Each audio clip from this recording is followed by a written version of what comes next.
अब तेलंगाना के बारे में बात कर रहे हैं। तेलंगाना के पूर्व मुख्यमंत्री केसीआर भी कह रहे हैं कि बीजेपी को 200 का नंबर पार करना बहुत मुश्किल है। नहीं, देखिए, फिर मैं वही बात कहूँगा, मैं किसी पार्टी का ना प्रवक्ता हूँ, ना मुझे किसी नेता के बयान के पक्ष में या विपक्ष में कुछ कहने की ज़रूरत है। मैं अपना आकलन बता रहा हूँ।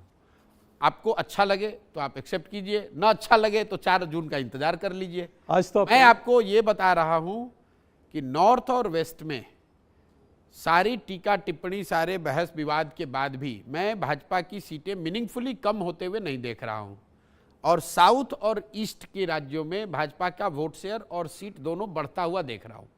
नेट नेट अगर आप दोनों बातों को जोड़ देंगे तो ये आपको दिखेगा कि जो उनकी सीटें अभी 300 के आसपास हैं, उसमें कोई बहुत बड़ा चेंज ना पॉजिटिव साइड में ना नेगेटिव साइड में नहीं देखता हूँ।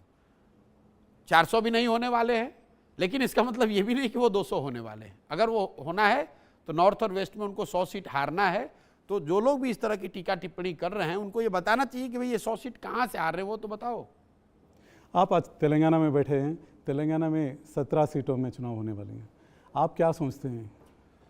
तेलंगाना में देखिए, मेरे पास कोई ऐसा विशेष क्रिस्टल बॉल नहीं है, बट मैं यहाँ बराबर की लड़ाई देखता हूँ बीजेपी और कांग्रेस के बीच में।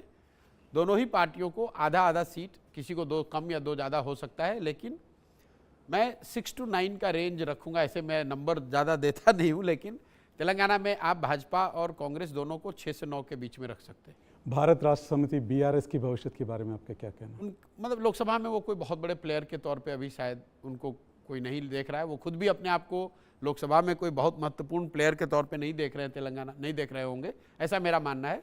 लड़ाई यहाँ पर सीधे मैं जो देखता हूँ या दूसरे लोग जो बता रहे हैं, वो कांग्रेस वर्सेस बीजेपी है, और दोनों पार्टियों को मैं 6 से 9 के बीच में रखूँगा। किसी को 2 कम या 2 ज़्यादा हो सकता है। लगातार 2 चुनाव में हार के बाद बीआरएस की भविष्य क्या होगी?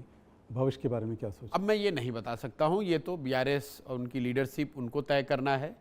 देखिए, 2 चुनाव लगातार नहीं है, अभी तो पहला चुनाव ही हारे हैं। 10 साल यहाँ पर सत्ता में थे, और दक्षिण के राज्यों में अगर आप देखेंगे, दूसरे राज्यों की रीजनल पार्टियों की स्थिति देखेंगे, तो चुनाव हारने के बाद पार्टियों ने, नेताओं ने कमबैक किया है। 5 साल के बाद वो लोग वापस बड़ी मजबूती से आए हैं। तो मैं ये नहीं कह सकता हूँ कि बीआरएस जैसी मजबूत पार्टी जैसे वो ख़त्म हो गए, लेकिन स्वाभाविक तौर पर 10 साल सत्ता में रहने के बाद अभी हार उनकी हुई है, तो थोड़ा समय तो रिकवर करने में लगेगा ही लगेगा। कितना समय लगेगा, कितने महीने लगेंगे? नहीं, ये तो डिपेंड करता है कि वो कितनी जल्दी अपनी चीज़ों को सुधारते हैं, जनता से अपने जुड़ाव को फिर से मजबूत करने के लिए कितना प्रयास कर पाते हैं। लेकिन लोकसभा में कोई बहुत बड़ा फैक्टर बीआरएस नहीं है। केजरीवाल 75 साल वाला सवाल भी आज सामने लाया है। 75 साल होने के बाद मोदी प्रधानमंत्री पद में कैसे? देखिए, ऐसा है, लोग जब भाषण देते हैं चुनाव के मौसम में, तो हर दल, हर नेता अपने हिसाब से बात करता है। अभी आप और हम देख रहे हैं, मोदी जी बता रहे हैं, भाजपा के नेता बता रहे हैं कि अगर इंडिया अलायंस कांग्रेस वाले आ जाएं तो सबका धन वापस लेकर उसका रीडिस्ट्रीब्यूशन होगा। कांग्रेस वाले, इंडिया अलायंस वाले बता रहे हैं कि अगर भाजपा वाले आ गए तो संविधान बदल दिया जाएगा। सबको मालूम है दोनों झूठ बोल रहे हैं, उनको भी मालूम है कि दोनों झूठ बोल रहे हैं। ऐसा कुछ ना कांग्रेस के आने से धन का रीडिस्ट्रीब्यूशन होना है, ना भाजपा के आने से संविधान बदलना है। लेकिन ये तो चुनाव का मौसम है, आप हर लोकतंत्र है, हर आदमी को अपना कहने की स्वतंत्रता है। अब भाजपा का नेता कौन होगा, ये प्रशांत किशोर या केजरीवाल या आप तो तय करेंगे नहीं, वो भाजपा वाले सक्षम है तय करने में। लेकिन इश्यू के बारे में आपका क्या कहना क्या? है? 75 साल become an issue after election. देखिए, रामायण में एक दोहा है, समर्थ को नहीं दोष गोसाई। तो जो सामर्थ है, जो रूल 75 का बनाया मोदी जी ने है, तो उनकी इच्छा होगी कि हम पर ना लागू हो तो उन पर ना लागू होगी। रूल बनाया तो उन्होंने ही है। आज अमित शाह बनाना तोड़ना उनके हाथ में। मतलब अमित शाह ने ठीक कहा कि भाई भाजपा के संविधान में तो ये लिखा नहीं है कि 75 के बाद आप पद पे नहीं रह सकते हैं। ये एक तरीके से ऑपरेशनल रूल मोदी जी के आने के बाद 2014 से लोगों ने देखा है। अब समाज के तौर पर आप ये अपेक्षा रख सकते हैं कि भाई जो रूल आपने दूसरे पर लागू किया वो खुद पर भी लागू करेंगे, लेकिन अगर वो न करें तो आप, हम या कोई दूसरा नेता या ये कोई वैधानिक उनकी विवद मतलब परेशानी उनके लिए नहीं है, उनके मन की बात है। प्रशांत जी, केजरीवाल का जेल से बाहर निकलना इंडिया कंबाइन के लिए कुछ फायदा लाएगी क्या? नहीं, ऑब्वियसली देखिए, आप किसी भी पार्टी का जो नेता है वो जेल में है, अगर वो बाहर आए हैं तो उस पार्टी के कार्यकर्ताओं का, समर्थकों का मनोबल तो जरूर बढ़ेगा। लेकिन कितना फायदा होगा, वोटिंग शेयर में फायदा होगा नहीं, कितना फायदा होगा, कितनी चुनाव पर उसका क्या असर पड़ेगा। आम आदमी पार्टी कोई पैन इंडिया चुनाव तो लड़ नहीं रहे हैं वो लोग। पंजाब में 14 सीटें हैं और 7 सीटें दिल्ली में, और 1 सीट शायद वो गुजरात में लड़ रहे हैं। हरियाणा नहीं, हरियाणा में कोई सीट तो नहीं लड़ रहे हैं वो लोग, नहीं लड़ रहे हैं, लेकिन नहीं, मुझे जो लगता है तो जो सीट जो लड़ रहे हैं 8 और 14, तो 8 और 14 22 सीट हुआ। तो जो भी फायदा, नफा, नुकसान चेंज होना है वो तो 22 पर ही होगा। और इन 22 में भी जो 14 सीटें हैं वो पंजाब में है। आपका जहां बीजेपी कांग्रेस को कोई फायदा नहीं होगा। नहीं, मैं आपको दूसरी बात कह रहा हूं कि आम आदमी पार्टी, अगर मान लो अरविंद केजरीवाल आए बाहर और उसका फायदा हुआ पंजाब में उनको, तो नुकसान कांग्रेस को होगा। ऐसा तो है नहीं, क्योंकि पंजाब में तो अलायंस है नहीं। दिल्ली में ज्वाइंट फायदा हो सकता है, तो बीजेपी को नुकसान दिल्ली में हो सकता है ना। पंजाब में तो लड़ाई आम आदमी पार्टी और केजरीवाल आज कह रहे हैं कि सारा देश घूमूंगा मैं, नहीं वो ठीक है, दूसरे पार्टी के लिए भी काम करूंगा। वो ठीक है, वो उनकी सोच है, वो कर सकते हो।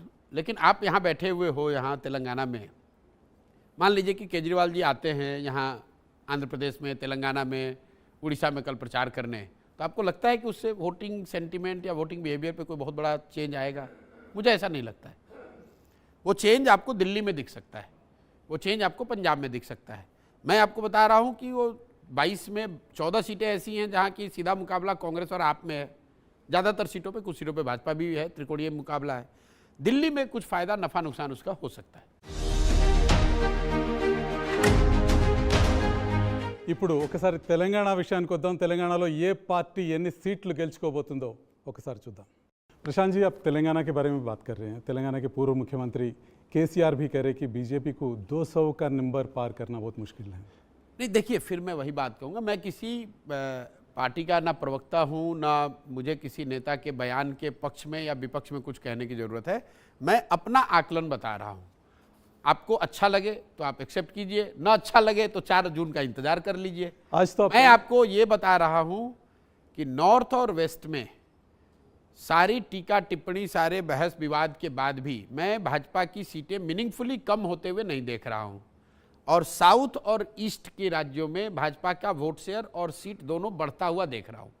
नेट अगर आप दोनों बातों को जोड़ देंगे तो ये आपको दिखेगा कि जो उनकी सीटें अभी 300 के आसपास हैं, उसमें कोई बहुत बड़ा चेंज ना पॉजिटिव साइड में ना नेगेटिव साइड में नहीं देखता हूँ। 400 भी नहीं होने वाले हैं, लेकिन इसका मतलब ये भी नहीं कि वो 200 होने वाले हैं। अगर वो होना है तो नॉर्थ और वेस्ट में उनको 100 सीट हारना है। तो जो लोग भी इस तरह की टीका टिप्पणी कर रहे हैं, उनको ये बताना चाहिए कि भाई ये 100 सीट कहाँ से हार रहे हैं, वो तो बताओ। आप आज तेलंगाना में बैठे हैं। तेलंगाना में 17 सीटों में चुनाव होने वाली हैं। आप क्या सोचते हैं? तेलंगाना में देखिए, मेरे पास कोई ऐसा विशेष क्रिस्टल बॉल नहीं है, बट मैं यहाँ बराबर की लड़ाई देखता हूँ बीजेपी और कांग्रेस के बीच में। दोनों ही पार्टियों को आधा आधा सीट, किसी को 2 कम या 2 ज़्यादा हो सकता है, लेकिन मैं 6 to 9 का रेंज रखूँगा। ऐसे मैं नंबर ज़्यादा देता नहीं हूँ, लेकिन तेलंगाना में आप भाजपा और कांग्रेस दोनों को 6 से 9 के बीच में रख सकते हैं। भारत राष्ट्र समिति बीआरएस की भविष्य के बारे में आपका क्या कहना है? मतलब लोकसभा में वो कोई बहुत बड़े प्लेयर के तौर पे अभी शायद उनको कोई नहीं देख रहा है। वो खुद भी अपने आप को लोकसभा में कोई बहुत महत्वपूर्ण प्लेयर के तौर पे नहीं देख रहे हैं, तेलंगाना नहीं देख रहे होंगे, ऐसा मेरा मानना है। लड़ाई यहाँ पर सीधे मैं जो देखता हूँ या दूसरे लोग जो बता रहे हैं वो कांग्रेस वर्सेस बीजेपी है, और दोनों पार्टियों को मैं 6 से 9 के बीच में रखूँगा। किसी को 2 कम या 2 ज़्यादा हो सकता है। लगातार 2 चुनाव में हार के बाद बीआरएस की भविष्य क्या होगी?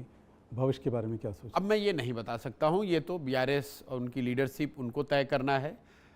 देखिए, 2 चुनाव लगातार नहीं है, अभी तो पहला चुनाव ही हारे हैं। 10 साल यहाँ पर सत्ता में थे, और दक्षिण के राज्यों में अगर आप देखेंगे, दूसरे राज्यों की रीजनल पार्टियों की स्थिति देखेंगे, तो चुनाव हारने के बाद पार्टियों ने, नेताओं ने कमबैक किया है।